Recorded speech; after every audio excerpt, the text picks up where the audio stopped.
Have you ever wondered, does God exist? Have you ever looked at the world around you and thought to yourself, was this created or evolved? Are rocks really millions of years old? Did dinosaurs roam the world not too long ago? Is there evidence for a worldwide global flood? Is the Bible reliable? Is it accurate? Is it true? Join us now for this episode of The Evidence.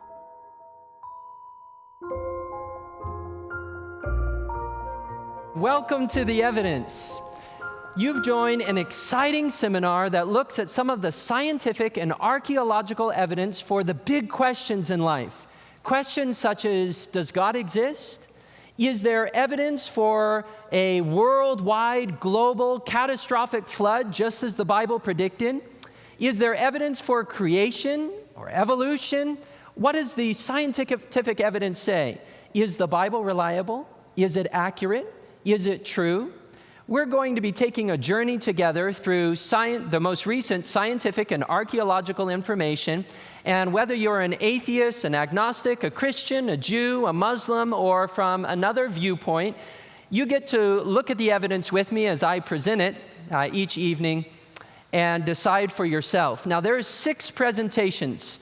Tonight is presentation number 1. It's called Galaxies and God. That's night number 1, and we're going to be covering the existence of God through science, at least the scientific evidence that shows that there is a supernatural power beyond the veil of our physical world. Then tomorrow night at 7 p.m., we're going to be looking at evidence that our world was created, evidence for intelligent design. We're going to be looking at biology. And then night number 3, which is Thursday night, 7 p.m., we're going to be looking at evidence that really turns evolution on its tail. We're going to be looking all up and down the animal kingdom. And some have said night number 3 is their most enjoyable or favorite night of the seminar. So you aren't going to want to miss Thursday night. If you do miss Thursday night, don't miss Friday night, because Friday night we're going to be looking at the fossil record and evidence in the rock layers that show that our world, the entire world, was covered with water at one point in the not-so-distant past, just as the Bible describes. Then Saturday we're going to be taking a little bit of a shift. We'll have been meeting each evening up until that point. Saturday, we're going to be meeting right here in this location at 11 a.m. Saturday. What time, everybody? 11 a.m. right here, and we're going to be looking at archeology and the Bible, called Ancient Words, Modern Discoveries. We're going to be looking at real people, real places, real events that the Bible described that are confirmed by archaeological evidence being dug up all over the world.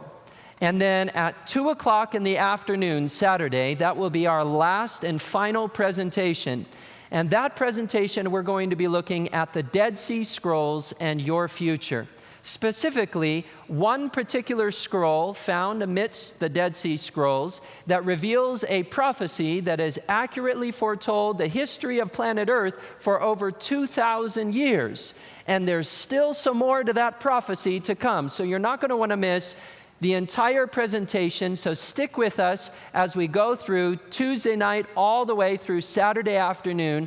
And if you have a friend or a neighbor or a family member who couldn't make it tonight, don't despair. Tomorrow night is a great night to start the series as well.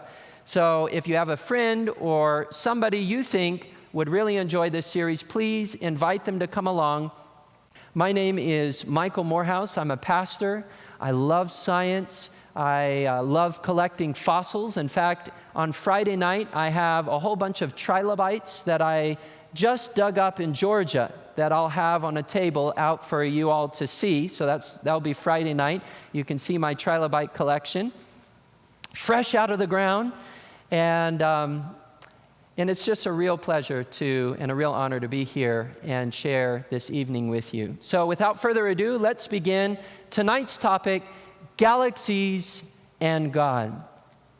Now we're going to begin April 12, 1961.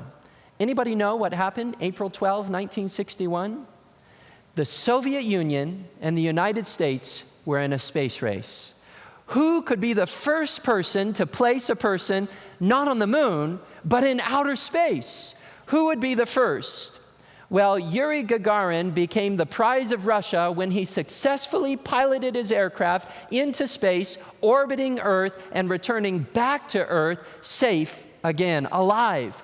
This was the first time in the history of our planet that man had actually made it into space and returned to tell about it.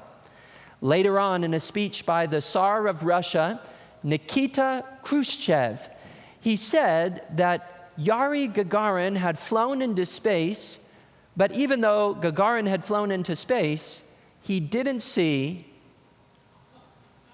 God. Well, why not?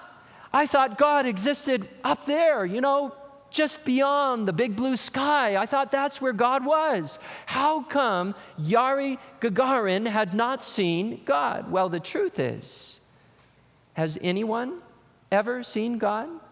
Anyone here ever seen a finger write a message in the sky saying, I am here?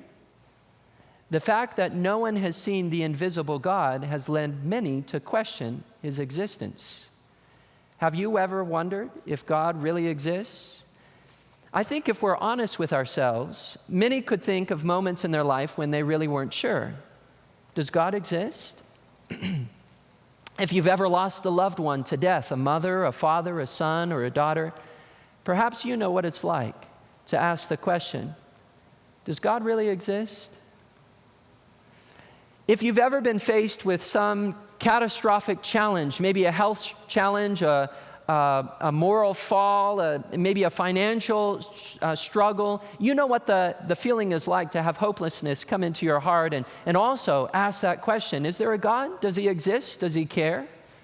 If you've ever read or listened to scientific suggestions that shatter your picture of God and make you feel as though you must choose between science or your faith, perhaps you too know what it's like to ask the question, does God exist?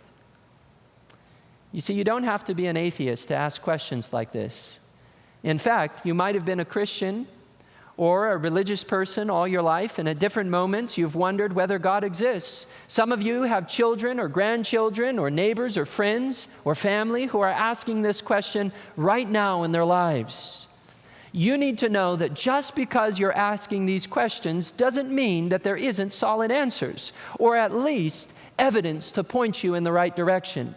Millions around the globe are looking for answers. They want to know if there's evidence for the existence of God. And I want to assure you that the evidence is there. We're going to be looking at some of it tonight. There's real solid evidence that we'll look at together that supports a living faith in a real supernatural being. Now, some may say that because they haven't seen God, or at least haven't seen the writing in the sky, he must not exist. But friends, just because you can't see something doesn't mean it isn't there. Do you believe that? Just because you can't see something doesn't mean it isn't there. Gravity is an example of this. Gravity is invisible. Just like wind is invisible, just as radio waves are invisible, just as your thoughts at this very moment are invisible. Aren't you glad your neighbor can't read your thoughts? Just because something is invisible doesn't mean it isn't real. The Bible says that God is one of those things that is invisible. The Bible also says in John 1:18 that no one has seen who? No one has seen God. When? At any time. So we shouldn't be surprised when somebody says, well, I haven't seen God, I haven't seen any writing in the sky. We shouldn't be surprised because the Bible, over the last 2,000 years, has said no one has seen God at any time. And there's other things that we've never seen, but we believe exist. I want you to know today that just as there is evidence for the existence of gravity, there is also evidence for the existence of God. The Bible gives us a clue of where we can find this evidence. In Psalms 19, verse 1, it says, read it with me, the heavens declare the glory of God, and the firmament shows his handiwork.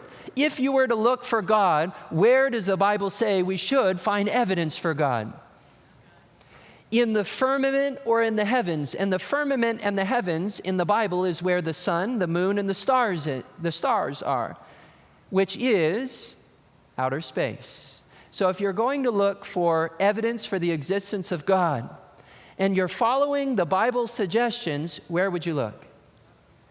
You'd look in the universe for evidence, and that's exactly where we're going to look this evening. Now, we can't all pile into a spacecraft and go looking for God, unfortunately. Even if we could, we wouldn't be flying through space and somebody run to a window and say, "Hey guys, he's over here." We can't do that because the Bible says that God is invisible.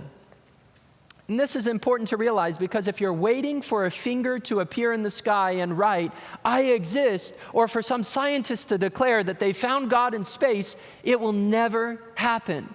The way you discover things that are invisible, like gravity or God or the wind, is to look for the effect they have on the natural world. The rustling of leaves in a tree reveals the presence of wind. A falling deck of cards or a 2-year-old falling off her bike reveals the presence of gravity. We should be able to look in space and see God's own effect in space and say, yes, here's the evidence that only a supernatural being could have caused. So, what exactly are we looking for in outer space that shows us that a supernatural being is the only one that could have caused that evidence to occur? Well, let's turn to one more passage in the Bible. It's in Genesis 1, verse 1. And if you'd be willing, let's read this one together as well. It says, "In the beginning, God created the heavens and the earth." One of the claims that the Bible makes is that the universe and everything in it had a beginning. And that because it had a beginning, it must have been created. We can know that things that have a beginning also have a creator. Let me illustrate. Here I have a picture of a chair. It looks like a comfy, maybe beach chair or something like that. How old are these chairs? How many would say that these chairs are at least 10 years old? You think these chairs could possibly be 10 years old? Yeah. How many would say maybe 20 years old? Anybody think that these were the very chairs that Noah took on the ark with him? Anybody here?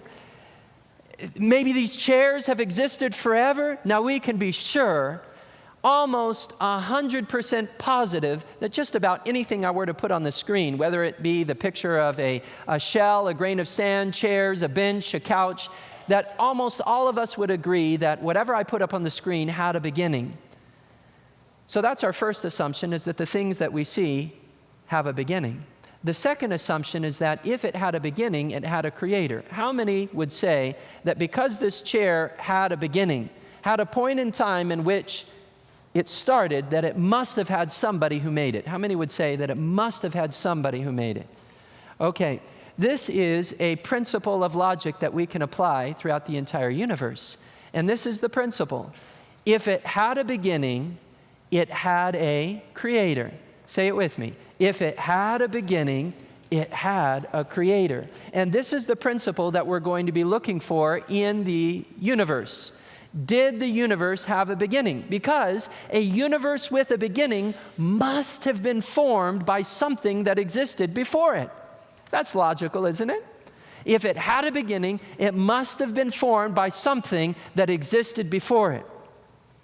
So today we're going to look at evidence that the universe had a beginning, and that whatever is responsible for beginning our universe existed before it and is not part of the universe.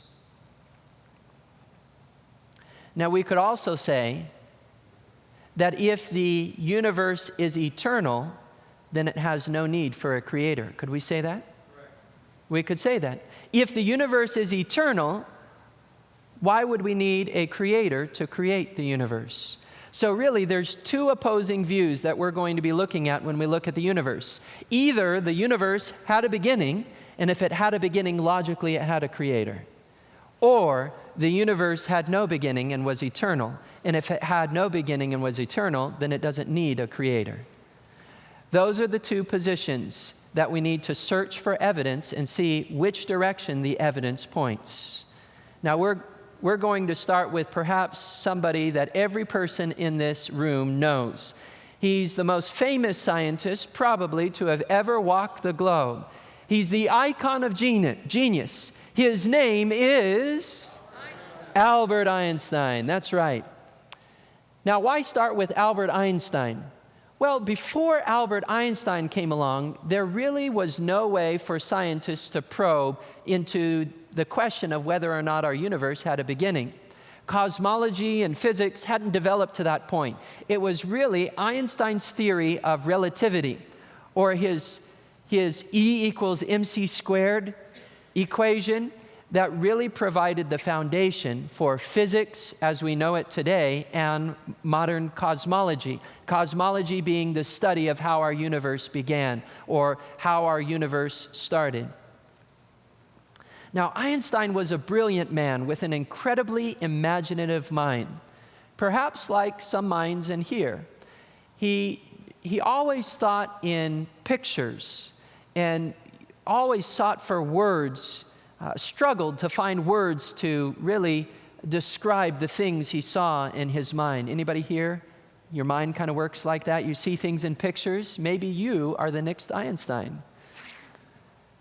But this is how this man worked. He saw things in pictures, and he could picture things that were really complex. If you wrote out a mathematical equation, he could picture that in his mind as a picture.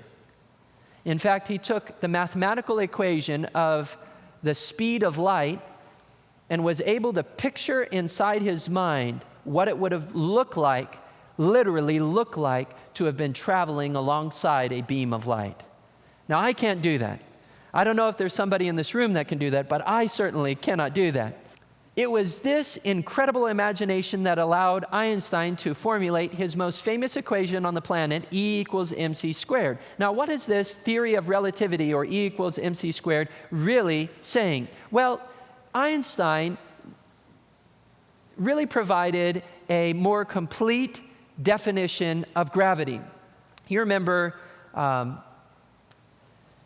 before Einstein, people kind of viewed gravity in the way that Isaac Newton had pictured it, the apple falling from the tree. Well, there must have been something on planet Earth, like a magnetic energy on the planet that just pulled that apple until finally it let go of the tree and poof, it fell on the ground. And for years, people believed that things that have mass pull other things that have mass towards them. And that is what gravity really is. Einstein disproved that idea. Einstein said there's nothing in matter or mass that pulls other mass towards it. The Earth does not have some sort of magnetic field that holds the moon in on one hand and the sun in on the other. Instead, gravity is actually caused by the curvature of space. Einstein's theory said that space, the invisible stuff that fills this empty room, curves around massive bodies like planets, stars, and even human beings like us. Space curves around us, and as space curves around us, it creates this pulling force, and that pulling force is gravity. Picture in your mind right now a trampoline. Do you have it? Now picture a bowling ball. If you roll a bowling ball into the center of that trampoline, what happens to the surface of that trampoline? What happens to it? It bows down, right? Now picture in your mind you pick up a golf ball and you set it on the edge of this trampoline that has a bowling ball in the center. What will that golf ball do? It will roll, and it will roll towards what? It will roll towards the bowling ball. Now, is there something in that bowling ball that is pulling that golf ball towards it? Is there anything in the bowling ball that's pulling it towards it? No, not at all.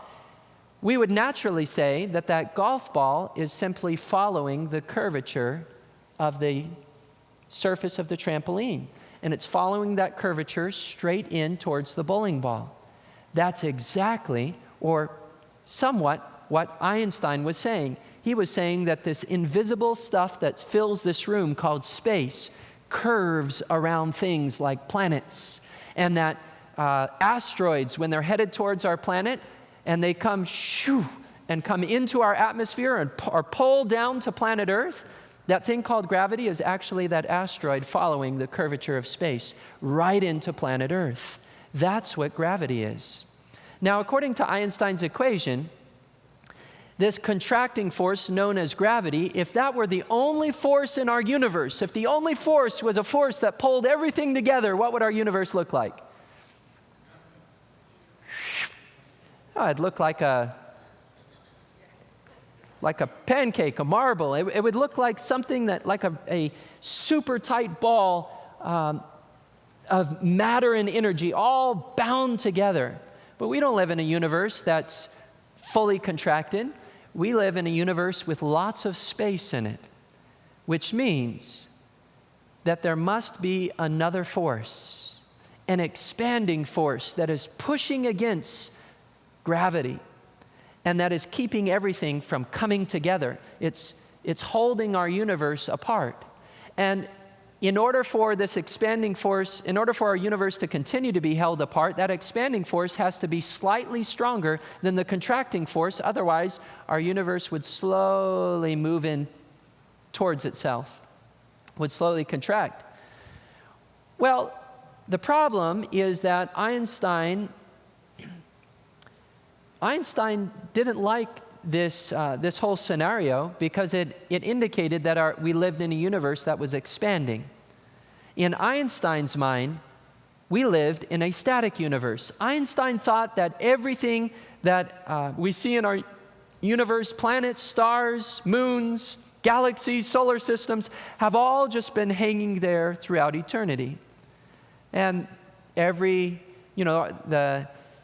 our planet has been continuously circling the sun, the moon, around the earth, that the solar systems and galaxies have just been spinning and spinning and spinning, and everything's just been hanging there throughout eternity. So in Einstein's mind, the universe was eternal. But according to his theory, the universe wasn't just sitting there, it was expanding. And what does that mean? Well, it means that every year that goes by, every single year that goes by, our universe is getting bigger and bigger and bigger. Now, if you go back in time, if you go back a year in time, if you go back in time, our universe is a little bit smaller than it is today. If you go back in time a little bit further and you keep going back, our universe gets smaller and smaller until finally you come to a place where the whole universe had to have had a beginning. Einstein's theory pointed to a universe that was not eternal, but a universe that had a beginning. And this caused an immense amount of dissonance in Einstein's mind. On the one hand, he had a worldview that said that the universe was eternal. On the other hand, he had evidence from his theory which said that the universe was finite or had a beginning. So what would Einstein do? Well, he had two options. He could follow the evidence of his equations and change his worldview and say, okay, well, the evidence is pointing to a beginning to the universe, so I'm going to follow the evidence. Or he could reinterpret the evidence to fit his current worldview. What do you think Einstein did?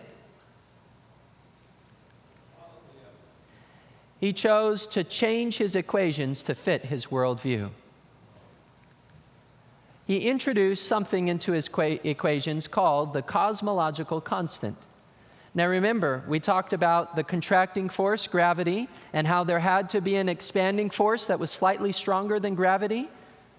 That's what Einstein's equations pointed to. The cosmological constant balanced those two forces out so that everything just kind of remained in this equilibrium status, where everything was just hanging there. Now there was nothing that Einstein saw that caused him, validated him putting this cosmological constant into his equations, other than to support his worldview. But he put it in there anyways because he couldn't bear the thought of a universe that wasn't eternal. Now, this is the dilemma of science. Scientists have to face this all the time. Whether you're a cosmologist or a biologist When the evidence confronts your worldview, you're faced with the dilemma of, do I follow what my conscience says? Do I follow what my worldview says? Do I follow where the evidence is pointing? Consider the spider controversy. For years, Aristotle classified the spider as an insect. And it's well known that an insect has 6 legs. So for centuries, no one questioned the great Aristotle, because if Aristotle said it, it must be true. Right? It wasn't until somebody dared to question the scientists. A man by the name of Jean-Baptiste Lamarck caught a spider, pinned him to a board, and actually counted its legs. 1, 2, 3, 4, 5, 6. Hey, this spider was born malfunctioned. It has 2 extra legs. Wait a minute. Every spider has 2 extra legs. It's not an insect. Aristotle was wrong. A spider is actually an arachnid. Friends, just because society believes something, just because the whole scientific community believes something, doesn't mean it's true. In 1922, the same year Stalin took over power in Russia, Alexander Friedman published a remarkable set of solutions to Einstein's equations that pointed to an expanding universe. And not only an expanding universe, but a universe that at one point had a beginning. A universe that at one point was so small that Alexander Friedman coined the term an infinitesimally small region. Now, that's a mouthful. Infinitesimally, can you say that? Infinitesimally small region. How big is an infinitesimally small region? We're going to find out in just a moment. Then in 1927, George Lemaitre published solutions to Einstein's equations that also indicated an expanding universe. In 1931, he proposed that the universe had a beginning. Now, Lemaitre was the one who developed the idea that today has come to be known as the redshift, or the redshift distant law of the galaxies. The redshift basically says that as galaxies move outward, because of the expansion of space, the light frequency is stretched. When light waves move up and down, and those light waves are close together, the light appears in the blue spectrum. But when light waves are stretched, the light shifts into the red spectrum. And it's called the red shift. You might have heard of something else that is similar to this called the Doppler effect. Anybody heard of the Doppler effect? It's when something that's making noise is running towards you and then passes you, and as it passes you and is running away from you, the sound dips. It goes like this. Woo, woo, woo, woo, woo, woo, woo, woo, woo. Ever had an ambulance do that? As it passed you, that's called the Doppler effect. And what's happening is that the sound waves are compressed as the ambulance is moving towards you. And as it's moving away from you, those sound waves are elongated or uncompressed. Well, the same thing happens with light. If a luminous body, such as a star or a galaxy, is moving away from you, its light is going to shift into the red spectrum. And George Lemaitre said that light from galaxies should all be moving into the red spectrum. This was confirmed by Edwin Hubble as visible proof when Edwin Hubble was doing research on Mount Wilson's observatory.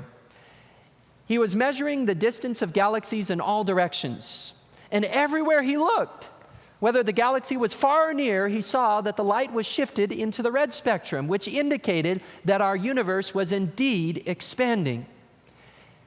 This discovery was made in 1929, and Edwin Hubble invited Einstein himself to come and look through his telescope and see the visible proof. Einstein, your first equation was right. The universe is expanding. This has become known as Hubble's law. In 1922, Alexander Friedman had approached Einstein and shared his solutions to Einstein's equations. And Einstein said, "No way, I won't believe it." Then in 1927, George Lemaitre came and presented his evidence to Einstein. And Einstein is quoted with saying to George Lemaitre, your mathematics are incredible, but your physics are abominable. Einstein would not believe George Lemaitre's conclusions. It wasn't until 1931 he saw for himself, with the aid of Edwin Hubble through the Hubble telescope, the red shift, that finally Einstein admitted that introducing the cosmological constant into his equations and choosing to stick with his worldview over the evidence was, quote, the biggest blunder of his life. Today, scientists all over the globe place their faith in something today known as the Big Bang Theory. Lawrence Krauss of Arizona State University, a cosmologist, says that all evidence supports the Big Bang. Stephen Hawking, probably the most famous physicist, said that almost everyone now believes that the universe and time itself had a beginning at the Big Bang. But before we accept the Big Bang, let's take a closer look at the theory and the evidence. First of all, scientists assume that if you go back in time far enough, you come to a place where all the universe was condensed into a very tight little ball of matter called an infinitesimal region. Now, how big is an infinitesimally small region? Are you ready for this? Several billionths of a diameter of a proton. The entire universe crunched down to several billionths the diameter of a proton. However, Stephen Hawking goes a little bit further. Based on the evidence, he says that the curvature of space, if you go back in time, the curvature of space actually begins to curve or coil in on itself. And as space begins to coil, the smaller that spot of matter becomes, the closer you approach to the infinitesimally small region, the tighter that coil of space becomes. And it becomes tighter and tighter and tighter and tighter until it squeezes matter out of existence. Stephen Hawking says that eventually you come to a place, a 0 point, where there is no spatial volume and no mass. Now, what do you have when you have no spatial volume, no mass? What do you have? What do you have? Nothing. You have nothing. And that has led many scientists to say that the best that we can tell is that our universe was created from nothing. This is what Alan Guth, theoretical physicist from Massachusetts Institute of Technology, MIT, says. The observable universe could have evolved from an infinitesimal region. It is then tempting to go one step further and speculate that the entire universe, how much of the universe? The entire universe evolved literally from nothing. By the way, Lawrence Krauss just put out a new book within the last couple years. And his new book, he's a cosmologist, he's cutting-edge cosmologist studying the beginning of our universe, and his final assumption, the title of his book says it all. The title of his book says, A Universe from Nothing. At the singularity, Big Bang, space and time came into existence literally. Nothing existed before the singularity. So, if the universe originated at such a singularity, we would truly have a creation ex nihilo, or a creation out of nothing. Wait a minute. What current respectable physicists and cosmologists are saying is that our universe came from nothing. You see, friends, here's the grand problem. If you go back in time until the universe is one tight ball of matter, you haven't yet explained anything about where the universe came from and how matter originated. If you believe that all that exists in the universe is matter, there's only two options. Either somehow the universe was created from nothing, or it has always existed. There's no other options. Either the universe has always existed or nothing created something. This is a real problem for scientists who have a materialistic worldview. Listen to how Stephen Hawking tries to solve this problem. That God did not create the universe, but that the universe created itself. This is what he says. So where did the energy come from to create the matter? The answer is that it was borrowed from the gravitational energy of the universe. To which any observer should ask, what universe? If you're creating the matter in the universe and you have to borrow energy from the universe in order for the universe to exist, how's that possible? It's kind of circular reasoning, isn't it? The universe does not exist until matter and energy are created. What then are you borrowing energy from?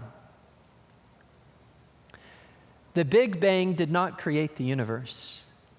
And I'd like to share with you 7 major problems that the Big Bang theory does not answer. The first major hurdle for the Big Bang is that everywhere we look in space, there's a uniform temperature. In 2012, WMAP data estimated the universe to be about 13.7, and then Planck, 13.8 billion years old. Today, most cosmologists and physicists say the universe is about 13.8 billion years old. That means that 13.8 billion years ago, the Big Bang started. However, this same data also reveals that the universe has a uniform temperature of 200 degrees microkelvin. The reason this is a problem is that there is not enough time for energy to be dispersed evenly in only 13.8 billion years. Now, 13.8 billion years is a lot of time, but think of all the energy in the universe being condensed down into that singularity in the Big Bang and then suddenly released. How long would it take for there to be a uniform distribution of energy before everything cools off to the same temperature? It'd take greater than 13.8 billion years if the universe was created from a Big Bang. This one theory, this one piece of information alone, called the horizon problem, is not explainable by the Big Bang theory. Another major problem for the Big Bang is that matter, the stuff in the universe, is found in clumps. If the Big Bang really did occur, it should have resulted in an even distribution of matter throughout the universe. However, we don't find an even distribution of matter. Instead, everything is clumped together. You have clumps of solar systems, clumps of stars, clumps of galaxies, clumps of clusters together, all of these different clumps all throughout the universe. There's not an even distribution of matter. The third thing is that if the universe did start with a Big Bang, we shouldn't find things spinning both ways. Now, in an explosion, everything moves in straight lines, right? If you had something up here that exploded, boom, everything would move in straight lines outward, right? If I were to take a rifle and shoot a bullet, boom, I wouldn't expect that bullet to all of a sudden start orbiting me, right? We'd expect that bullet to go in a straight line and follow the curvature of space, downward. When we look in space, we don't find that. In fact, the thing that we do see in space is everything is going round and round and round and round.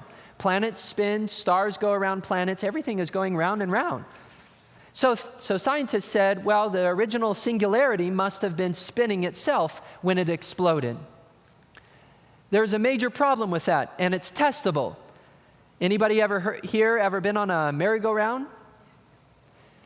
Anybody here ever, as a kid, spun the merry-go-round as fast as you could and had your legs fly out as you spun round and round and round? Anybody here ever had your friend spin the merry-go-round so fast that you flew off the merry-go-round? Yes.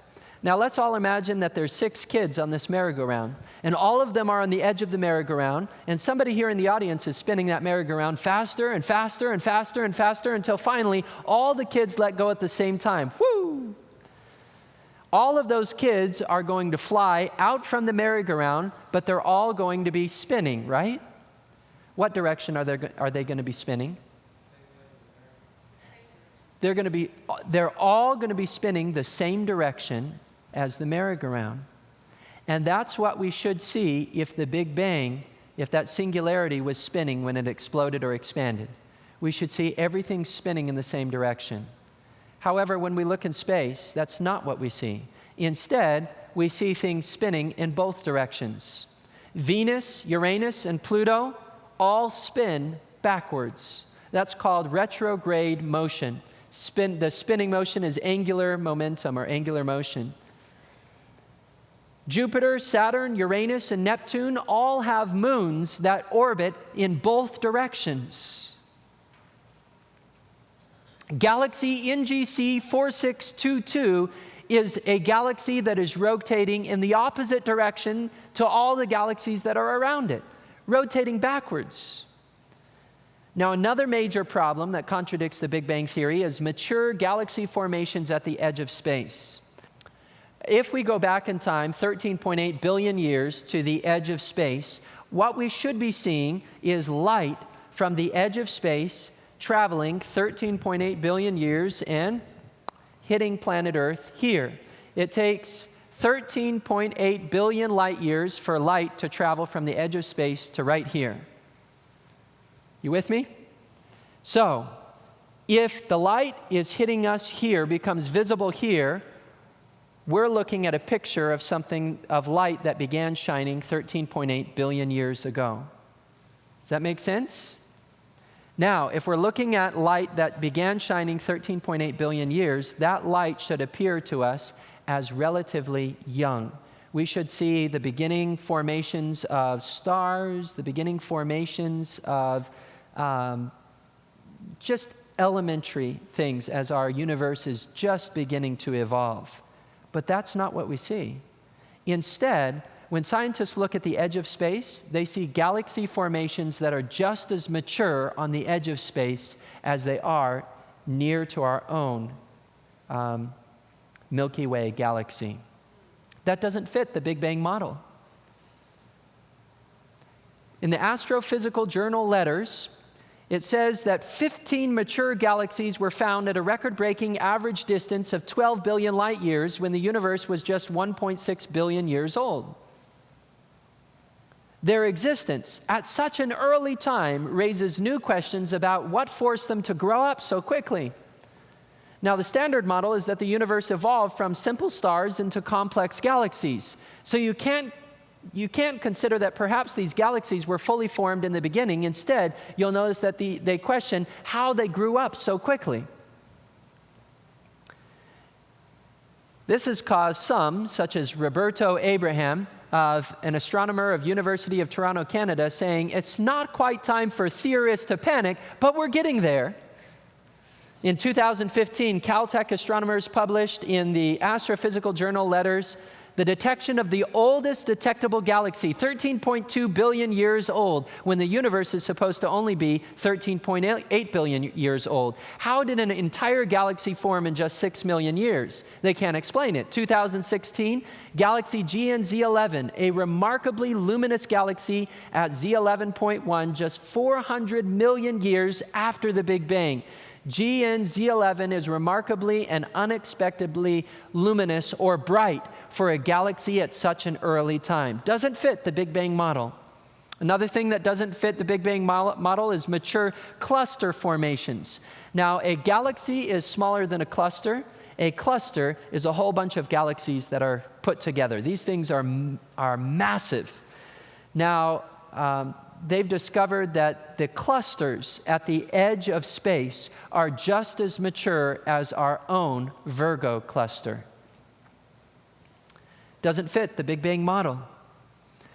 Here's another cluster. It's CLJ1449 plus 0856. They found evidence suggesting that most of the galaxies in this cluster were not forming stars, but were composed of stars that were already 1 billion years old. That makes the cluster as a mature object similar in mass to the Virgo cluster, the nearest rich galaxy cluster to the Milky Way. The Virgo galaxy contains 2,000, or the Virgo cluster contains 2,000 galaxies, including our own Milky Way galaxy. Thus, a cluster that exists at the edge of the universe is compared in complexity and size to our own Virgo cluster. Incredible. Another major blow to the Big Bang Theory is the surface brightness of distant galaxies is the same as close galaxies. This was published in Sci News. It says that scientists carefully compared the size and brightness of about 1,000, how many? 1,000 nearby and extremely distant galaxies. Contrary to the prediction of the Big Bang Theory, they found that the surface brightness of the near and far galaxies were identical. The final blow to the Big Bang came with the discovery of the Methuselah star. Now, who's Methuselah? Well, he was the oldest person in the Bible, so they decided to name this star after the oldest person in the Bible. So the star's name is Methuselah. That's its common name. The real name is HD 140283, but I like Methuselah much better. Now, the initial calculations were 16 billion years old for the star. How old? Well, that doesn't fit the current Big Bang model, does it? You're about almost 2.2 billion years too old. How could a star be older than the universe itself? So, whenever they do calculations, they have some margins of error. And they can either take the middle number, the high number, or the low number. So they decided to take the lowest possible number that they could. If all the margins of error all favored this star being the youngest it could possibly be, what would the age of the star be? 14.5 billion years old. You're still nearly 1 billion years older than the universe has existed, according to the Big Bang model. This completely blows the Big Bang Theory out of the water. Some scientists today are abandoning the Big Bang Theory. And you can Google this letter. This is a letter written by cosmologists, physicists, scientists, astronomers all over the world. They came together and they wrote one letter called An Open Letter to the Scientific Community. Just Google An Open Letter to the Scientific Community. You can read the names of all the scientists who put their names to this letter. Listen to just a portion of what this letter says. In cosmology today, doubt and dissent are not what? Are not tolerated. And as you'll find, this is not something that is just in cosmology. You find the same in biology. You find the same in physics. If it doesn't fit the standard model, then we can't tolerate it in our field. So in cosmology today, doubt and dissent are not tolerated, and young scientists learn to remain silent if they have something negative to say about the standard Big Bang model. Those who doubt the Big Bang fear that saying so will cost them their funding. Even observations are now interpreted through this biased filter, judged right or wrong, depending on whether or not they support the Big Bang. Does that sound like fair science to you?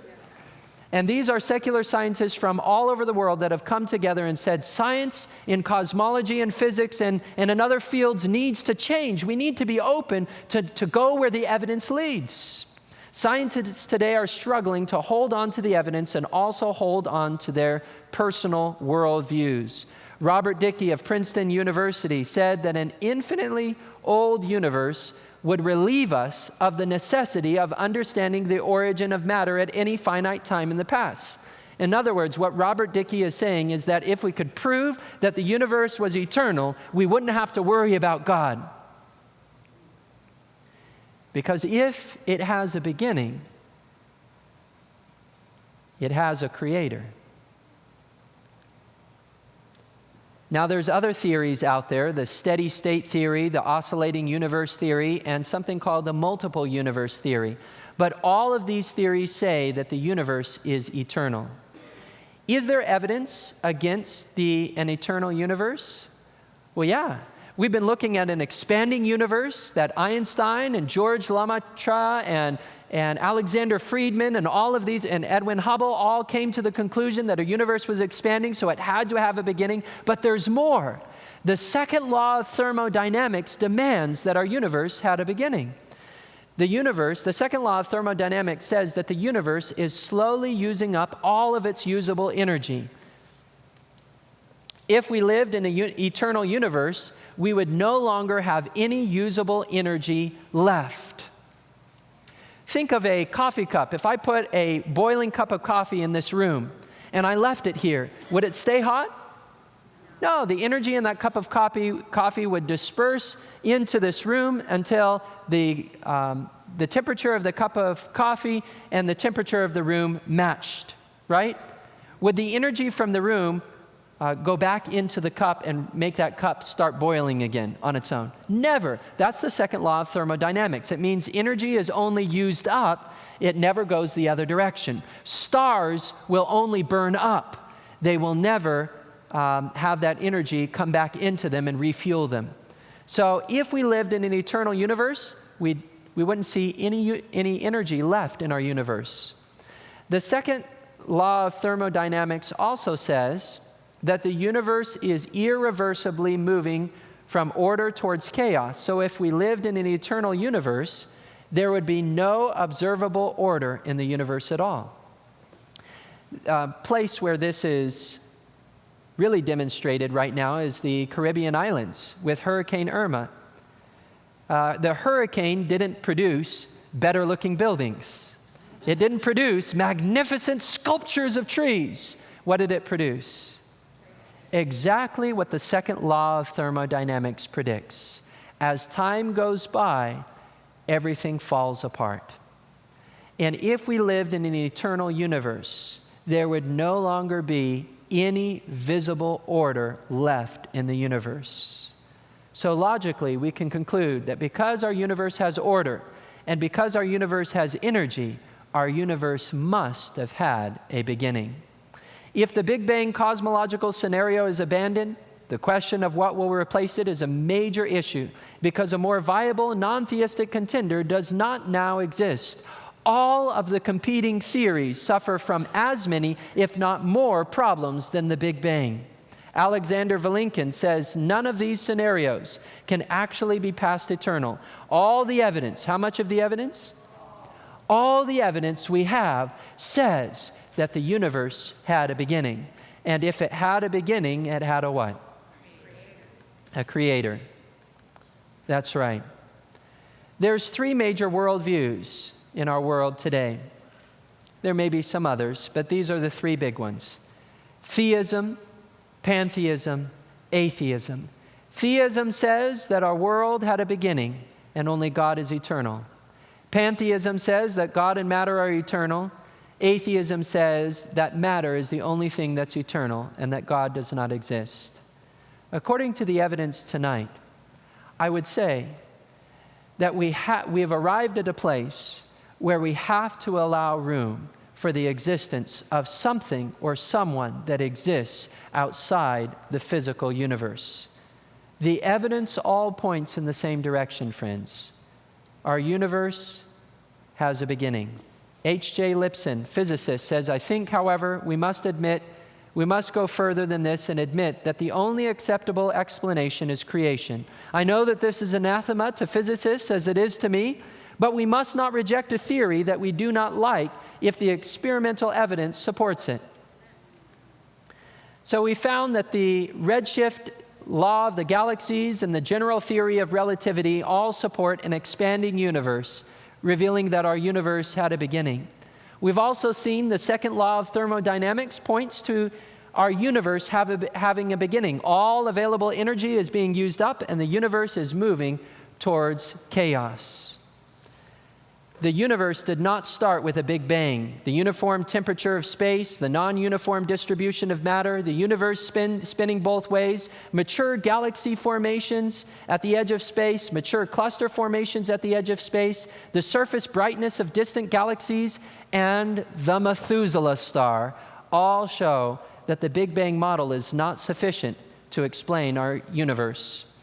The thought insistently arises that some supernatural agency, or rather agency, must be involved.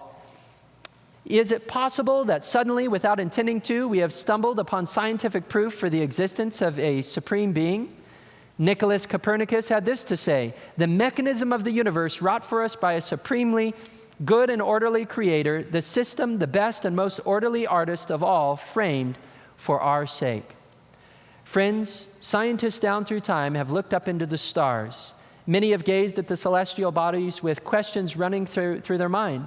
Was this created? How did this all start? Did our universe have a beginning? Today, scientists from around the world are beginning to come to the realization that there is something that exists beyond our material universe, that there is a supreme being. Today, scientists from around the world are coming to a belief in God. Edwin Hubble's student, Alan Sandage, recently came to a belief in God. He said, "Here is evidence for what can only be described as a supernatural event. There is no way that this could have been predicted in the realm of physics as we know it today." Antony Flew stands as one of those scientists who for years was an atheist, debated Christians and theists, debated people who would say that there is a God, until finally the evidence for a supreme being began to stack up so strongly in favor of a supernatural being or agency that Antony Flew was faced with the same dilemma that Einstein was faced with. Do I follow the evidence wherever it goes, or do I hold to my worldview? Antony Flew decided that he would brave the criticism and he would go where the evidence led. And he sent shockwaves throughout the scientific community when he came to a belief in God. He's since written a book entitled "There Is a God: How the world's most notorious atheist changed his mind." And I think if Antony Flew is willing to change his mind, how about you and I? If the evidence is good enough for Antony Flew, how about you? Well, this doesn't conclude our series. Tomorrow night is even more evidence. We're going to be looking at evidence in biology that shows that planet Earth is more than just chance. It's more than just happenstance. That planet Earth was created by an intelligent being. You aren't going to want to miss tomorrow night, DNA by Design.